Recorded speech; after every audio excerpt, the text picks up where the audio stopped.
Steve Gamache here with another edition of the Chef Knives to Go quick look product videos, and today we're checking out the Masamoto KS Gyuto 240mm knife. This line of knives has a core steel, or I shouldn't say steel, it's all mono steel, of Shirogami or white steel. It doesn't say anywhere that I could find on whether it's white paper number 1 or number 2, but it is Hitachi steel. And this particular knife does come with its own custom-fitted saya, and which is pretty cool. It's even got their kanji on it, so that's a nice addition right out of the box.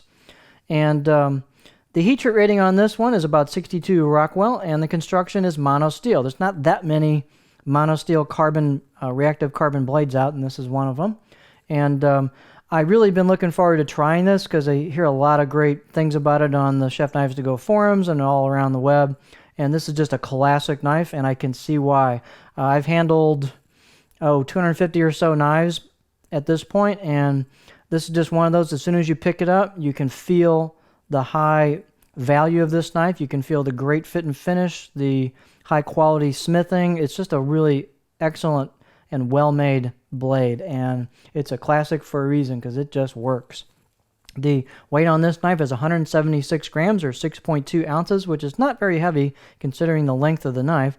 And the blade length on this, and a couple other people have commented, they're usually around in the 250s range. So this is 255, about 10 inches, and overall length about 16. So again, should almost be called a 250, but they label it as a 240.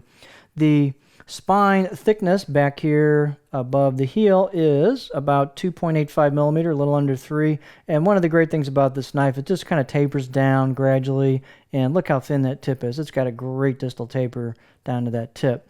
And the height on this particular one, I know they do vary a little bit, but this one's about 48.6, almost 49 millimeters at the heel. So it's got plenty of clearance.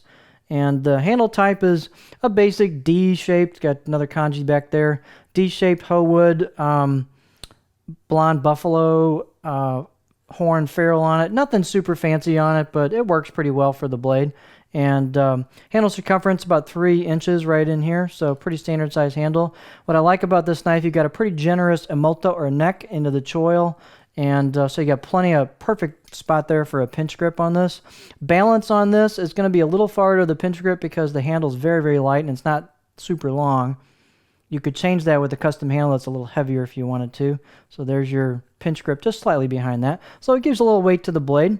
Fit and finish on this is just superb right out of the box. It's got a nicely finished choil emoto or neck. It's got a really beautifully finished spine, a little bit of curve to it, and it's got some deeply embossed kanji on it that look real nice and are not going to wear off. They're just punched way in there. It's a beautiful job on that. Just super nice fit and finish. I've been using it a little bit, so it's got a few little marks on it from reaction. It'll gradually gain a patina all the way around as you use it more, but that's just the start of a little bit of a patina in certain spots. And so this is not a stainless blade, remember. Here's the edge profile. This is just a classic profile that a lot of knives emulate. There are quite a few knives that go after this profile, and this is the original and the classic, and it is cool. It's fairly flat. It's got a little bit of a curve to it, and it does a lot of cool things. Let's take a look on a board at it. This is not a profile necessarily for everybody, but I found it really worked well.